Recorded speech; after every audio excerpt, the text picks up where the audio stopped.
우리를 하나님의 자녀가 될 수 있도록 그 길을 내어 주셨습니다. 그래서 이 시간 우리 한번 저를 따라서 이렇게 한번 고백해 봤으면 좋겠습니다.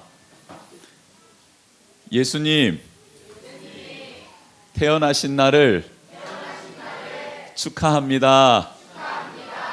와주셔서 감사합니다. 오늘 마음껏 힘껏 예수님 탄생을 축하하겠습니다. 그분을 찬양하겠습니다. 경배합니다. 네, 잘해주셨습니다. 베들레헴 구유에 마구간에서 태어나시고 구유에 누워 계시는 예수 그리스도, 그분께 경배하러 간 사람이 누가복음에는 목자라고 나와 있습니다. 그러니까 양을 치던 목동들이 제일 먼저 예수 그리스도를 경배하러 갔다라고 누가복음에는 나와 있는데, 근데 이 목자들은 어떤 사람들이었나 봤더니 그 예루살렘 가까운 곳에 제사를 드리는 사람들을 위해 양들을 기르고 그리고 소를 길렀던 그런 목축업자였다라는 겁니다. 근데 이 목자들의 신분이 높았느냐 고위층이었느냐, 그렇지 않았다라는 거예요. 최하위층에 있었던 사람들이 이 목자들이었다라는 겁니다. 그리고 자신의 양떼를 치는 게 아니라 누가 맡겨놓은 양떼를 쳐주는 일들을 감당하고 있었던 목자들에게 예수님이 나실 것이다라는 소식을 천사들이 와서 전해준 것입니다. 이렇게 전해줍니다. 누가복음 2장에 이렇게 말씀하고 있습니다. 그 지역의 목자들이 밤에 밖에서 자기 양떼를 지키더니 주의 사자가 곁에 서고 주의 영광이 그들을 두루 비추매 크게 무서워하는지라. 천사가 이르되 무서워하지 말라. 보라, 내가 온 백성에게 미칠 큰 기쁨의 소식을 너희에게 전하노라. 오늘 다윗의 동네에 너희를 위하여 구주가 나셨으니 곧 그리스도 주시니라.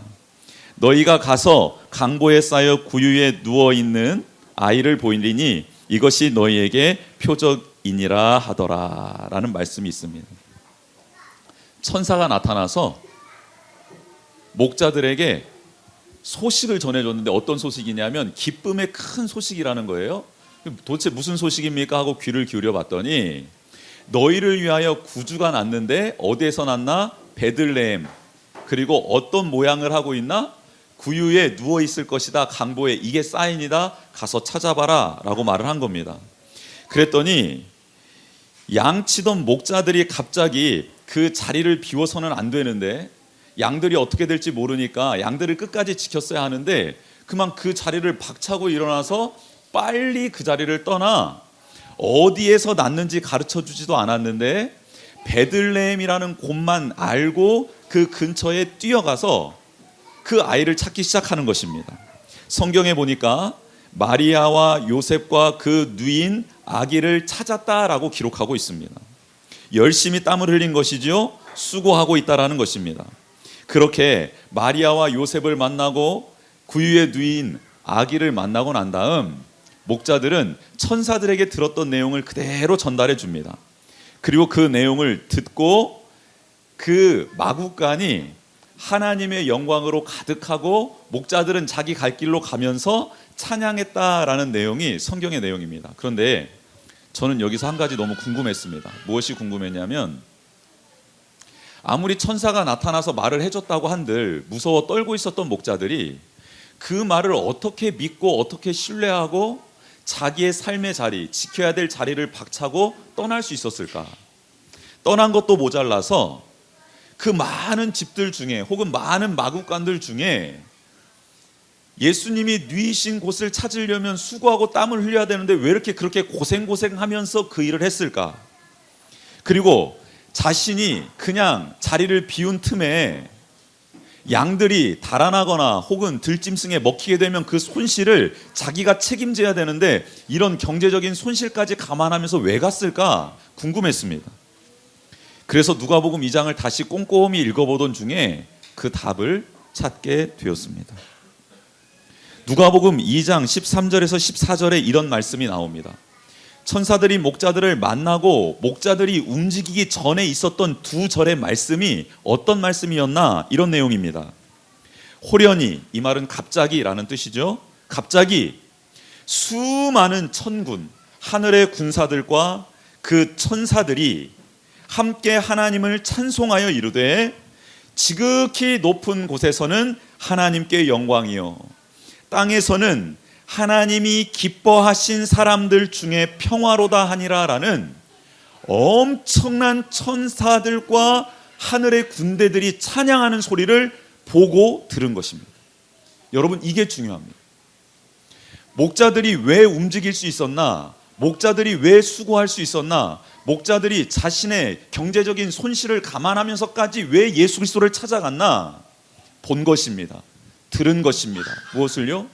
하늘의 군대들이, 수많은 군대들이 내려오고 하늘의 수많은 천사들이 내려와서 하늘에는 영광, 하나님께는 영광이요, 땅에는 하나님께서 기뻐하신 사람들, 즉 하나님의 말씀에 순종하고 하나님을 자랑하고 하나님을 경배했던 사람들 중에 임하는 평화가 어떤 것인지를 보고 느끼고 깨닫게 되었다라는 것입니다.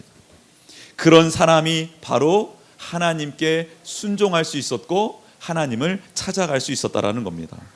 여러분, 오늘 요한계시록의 말씀 또한 초대교회의 핍박 중에, 고난 중에 사도 요한이 반모섬이라는 섬에 갇혀서 하나님의 계시를 보는 중에 어린 양 앞에, 즉 죽임당하시고 이제 부활 승천하셔 계시는 하늘 위에 계시는 그 예수 그리스도 보좌 앞에서 일어나고 있는 찬양의 소리를 듣게 된 것입니다. 그 찬양의 소리를 요약하면 첫 번째는 이것입니다. 예수님께서 이 땅에 오셔서 죽임당하시고 부활하신 이유에 대해서 찬양하는 찬양 소리를 듣게 되었습니다. 그게 무슨 찬양이냐면, 예수 그리스도를 믿는 자는 왕같이 될 것이며 제사장과 같이 될 것이다라는 예수 그리스도가 이루신 일들을 찬양하고 있는 천사들의 소식을, 천사들의 찬양의 소리를 듣게 됩니다. 여러분, 한번 따라해 보겠습니다. 예수님은 우리를 위해 죽으시고 나를 왕이 되게 만들어 주시려고 부활하셨습니다. 이게 예수님께서 하신 일이거든요. 우리의 죄를 사해 주실 뿐만 아니라 우리가 왕노릇하게 하기 위해서 부활하신 분, 이게 예수님이십니다. 이 예수님을 찬양하고 있더라는 겁니다. 또 한 가지는 말구유에 누이셨지만 예수님이 어떤 분이신지를 찬양하고 있더라는 겁니다. 여러분, 당시 허름한 마구간에 그리고 말구유에 누이셨던 예수님을 누가 경배하러 왔겠습니까? 누가 그분이 위대하다라고 말할 수 있었겠습니까? 모두가 다 멸시했겠지요. 천대했을 것입니다. 그런데 하늘 위에서는 그분이 누구인지를 바로 알고 찬양하고 있더라는 겁니다. 오늘 말씀대로 하자면 그 예수님은 능력과 부와 지혜와 힘과 존귀와 영광과 찬송을 받으시기에 합당한 분이다라고 찬양하고 있습니다. 여러분, 예수님이 여러분을 찾아오셨지만 예수님이 무엇인가 여러분들에게 얻어먹을 것이 있어서 찾아오신 게 아니고요. 그분은 온 우주 만물을 창조하신 분이시고 지금도 온 우주 만물을 경영하고 계시고 그리고 통치하고 계시며 앞으로 우리를 구원해 주시고 심판하실 위대한 분, 유일하신 분이라는 사실을 잊지 않기를 주님의 이름으로 축복합니다. 여러분, 예수 그리스도는 마땅히 영광 받으실 분입니다. 마땅히 찬양 받으실 분입니다. 마땅히 그분은 높고 위대하신 분임을 우리는 끊임없이 고백해야 된다는 것입니다. 여러분, 이 사실을 잊지 않기를 주님의 이름으로 축복합니다.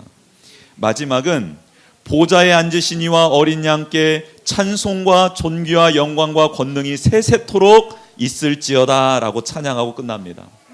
여러분, 이 땅에 우리가 경배해야 될 대상은 돈이 아닙니다. 권력도 아니고요, 명예도 아닙니다. 외모도 아닙니다. 가정도 아닙니다. 그러면 도대체 우리가 엎드려 경배해야 될 유일한 분은 누구일까요? 우리를 위해 높고 높은 보좌를 버리시고 이 땅에 오신 그 예수 그리스도, 오셔서 부귀 영화를 누리지 않고 낮고 천하고 죽을 수밖에 없는 우리를 찾아다니시며 우리를 사랑해 주신 그분, 그리고 사망 권세를 깨뜨리시고 부활 승천하셔서 하늘 보좌에서 지금도 우리를 위하여 기도하고 계시는 그분, 그분만을 경배하고 그분만을 찬양하는 우리가 되어야 한다라는 것입니다. 오늘 성탄절 예배 우리가 기억해야 될 것이 있습니다. 바로 예수님께서 오셔서 하신 일을 기억해야 합니다. 또한 예수님이 어떤 분인지를 기억해야 합니다. 그리고 이 땅에서 해야 될 일과 하지 말아야 될 일을 분간하면서 거룩하게 살아가는 우리 모두가 되기를 주님의 이름으로 축복합니다. 예수님이 이 땅에 오실 때에도 천사들이 찬양하는 소리가 울려 퍼졌습니다. 그리고 그 소리를 들은 자들은 순종했습니다.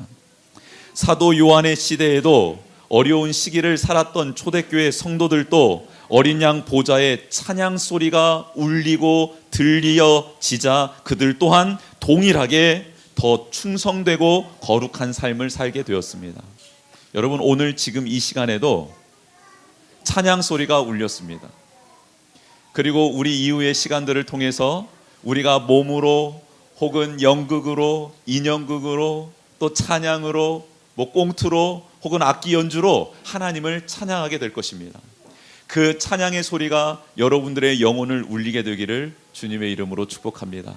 그리고 그 소리를 들은 우리가 이 전과 이후가 달라지는 거룩한 삶, 하나님이 기뻐하시는 자의 삶을 살게 됨으로 말미암아 남은 인생에 하나님이 주시는 평화로 가득한 여러분의 삶이 되기를, 또 여러분의 가정이 되기를, 섬기는 교회가 되기를 주님의 이름으로 축복합니다. 기도하겠습니다.